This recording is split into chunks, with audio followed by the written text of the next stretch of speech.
everyone, welcome back for another deep dive. This time we're diving into the Gujarati language. Get ready to explore its history, its global reach.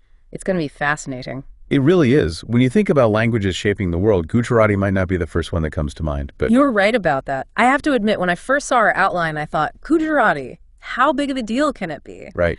But then I started digging into the research and wow, was I blown away. It's pretty amazing how globally relevant it is, right? Totally. First off, it's the sixth most spoken language in India. Which, let's be real, that's a lot of people. It is. And get this, it's the 26th most spoken language worldwide. See, I told you, global player. Totally a global player. And we're not just talking about India here. There are thriving Gujarati-speaking communities all over the place. Oh, absolutely. East Africa, for one. The UK, North America. You'll even find pockets of Gujarati speakers in the Caribbean. It really makes you realize how interconnected the world is, right? Like, imagine landing in London and you hear people speaking Gujarati on the street. Right. It's like a little piece of home away from home. Speaking of East Africa, our research mentioned something about Idi Amin. Yeah, I saw that. What was the deal there? So back in the 1970s, Idi Amin, who was the ruler of Uganda at the time, he decided to expel all Asians from the country, including a pretty sizable Gujarati-speaking population. Wow. I had no idea. What happened to all those people? Well, a lot of them had to leave everything behind and start over in new places, which is just... It's heartbreaking, really, when you think It about is. It's a really tough situation. Yeah. But here's the amazing part. They held on to their language and their culture.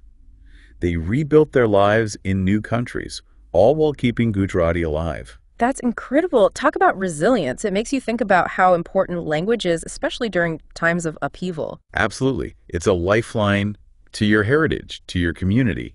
And that connection, that sense of belonging, it's something we see throughout Gujarati's entire history, really. So we've talked about how widespread Gujarati is today, but to really understand its journey, we need to go back to its roots, right? Absolutely. To understand where Gujarati is going, it's essential to see where it's been. So where do we even begin? Where does Gujarati fit in the grand scheme of world languages? Well, it all starts with the Indo-Aryan language family. That's the ancestral home of Gujarati. Okay, Indo-Aryan languages. So we're talking about a huge family with lots of branches, right? Exactly. It's like a big family tree with roots that go back centuries. And Gujarati is like one branch on that massive tree. Exactly. To get specific, Gujarati belongs to the Middle Indo-Aryan branch. Middle Indo-Aryan. So there's like Old Indo-Aryan and... You got it. Old, middle, and new. Yeah. Each stage marks a distinct phase in the evolution of these languages. Okay, that makes sense. So Gujarati comes from this Middle Indo-Aryan era, but what were people actually calling it back then? Did they call it Old Gujarati? Well, that's where things get a little bit tricky. There's actually a debate among scholars about whether to call its ancestor language Old Gujarati or Old Western Rajasthani.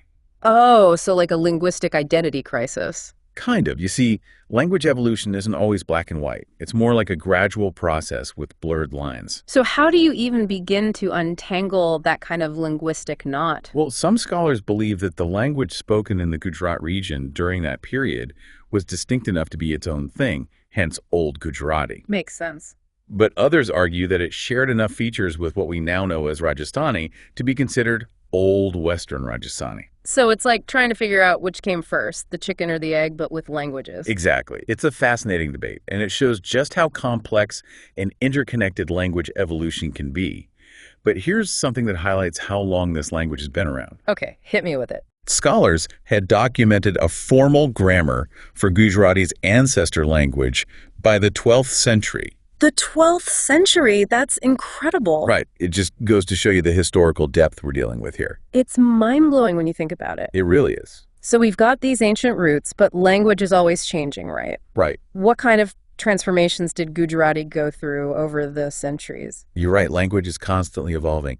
One fascinating aspect of this is how sounds change over time. Sound changes. You mean how words are pronounced? Exactly. For example, the way the word chai, Mm-hmm. everyone's favorite beverage. Who doesn't love chai? Right. Anyway, the way chai is pronounced in Gujarati today is a direct result of these sound changes that happened over time.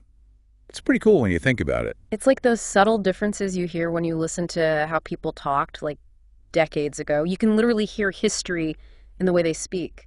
I love that. You're right. It's like these subtle sound shifts. are leaving behind these linguistic footprints, Yeah. They tell the story of a language's journey over time. I love that analogy. So we've got sound changes, we've got the evolution from older forms of the language. What other fascinating twists and turns did Gujarati take? I'm hooked. Well, buckle up because we're about to dive into the world of word borrowing. Gujarati has this amazing ability to embrace words from other languages and make them its own. Word borrowing. I'm in. Tell me everything. Word borrowing, you say that I got to hear. So how has Gujarati made words from all these other languages its own? It's like a three-part system thing. Tatsam, Tadhav, and loanwords. It's like a big linguistic buffet. Okay, slow down. Tatsam, Tadpav, loanwords. Unpack those for me. You got it. So tatsam words, those are borrowed directly from Sanskrit, like almost unchanged. Think of it like inheriting a beautiful antique from your great-grandparents and actually still using it every day. Okay, so like pure, unchanged treasures from the past. I like it. What about Tadpav? Tadhav words are interesting because they also come from Sanskrit, Yeah. but they've gone through some changes over time. They've adapted to the Gujarati way of speaking. Ah, so they've morphed and taken on new lives as Gujarati evolved. So cool. Okay, now for my favorite loanwords. They're like little windows into how languages mix and mingle. You're right, they are. Loanwords in Gujarati, they come from Persian, Arabic, Portuguese, even English. You probably use some Gujarati loanwords in English without realizing it. Wait, really? Gujarati words in English? No way! Okay, give me an example. What English words have Gujarati origins? How about bungalow? Bungalow. Get out of here. I'm serious. It comes from the Gujarati word bungalow, which means a house in the Bengal style. Wow, bungalow. And here I was thinking I knew everything about bungalows. So what you're telling me is those spacious houses that we associate with the word bungalow today actually have their roots in Gujarati. I'm flitty. Nice. Amazing. Okay, what else? Spill the tea. All right. How about this coolie? Yeah. It has a bit of a complicated history, but it ultimately traces back to the Gujarati word coolie, meaning a hired laborer. Wow, coolie. You know, it's a good reminder that we need to be mindful of the words we use and where they come from. You're absolutely right. Language carries history, and it's our responsibility to use it respectfully. 100%. Okay, any other surprising loanword journeys you can share? One more. The word tank, like a water tank, it might also have a Gujarati connection. What? Tank? Seriously? Yep. It might come from the Gujarati word tank, meaning an underground water reservoir. You're blowing my mind right now. I'm never going to look at a water tank the same way again. This is incredible. It really highlights how interconnected languages are. It's amazing how words can travel across continents and centuries, picking up new meanings along the way. So we've covered Gujarati's global presence, its ancient origins, those wild sound changes, the incredible loanword journeys, everything. What's the state of Gujarati today? Gujarati is doing great. Remember when we were talking about dialects earlier? Yeah. Well, Gujarati has a bunch of them, which just shows how diverse it is. Right. Each dialect is like a unique voice within the larger Gujarati-speaking community. That's a great way to put it. The Parsis, for instance, they have their own dialect of Gujarati that's been influenced by Avestan.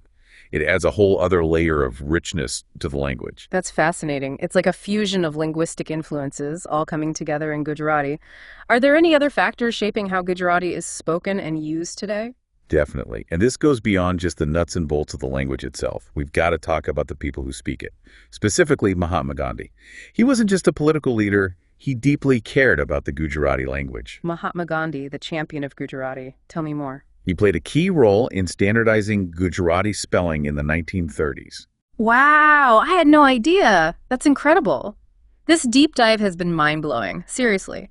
We've learned so much about Gujarati, from its global reach to its deep historical roots, the way it's evolved over time, the impact of its speakers, everything. It really makes you think, what's next for Gujarati? Right. What does the future hold for this vibrant, dynamic language? Yeah. I mean, the world is becoming more interconnected every day. Will Gujarati continue to thrive in diaspora communities? How will it adapt to things like, new technologies and social media? Will we see even more loanwords entering the language? It's exciting to think about. It really is. Gujarati has such a rich past and such a vibrant present. I think the sky's the limit. I love that energy. Well, that's about all the time we have for today. Thanks for joining us on this incredible deep dive into the fascinating world of the Gujarati language. It was my pleasure. Always happy to geek out about languages. And for you listeners, next time you hear the word bungalow or coolie or even tank, take a second to remember their journeys and how interconnected our world truly is. Until next time.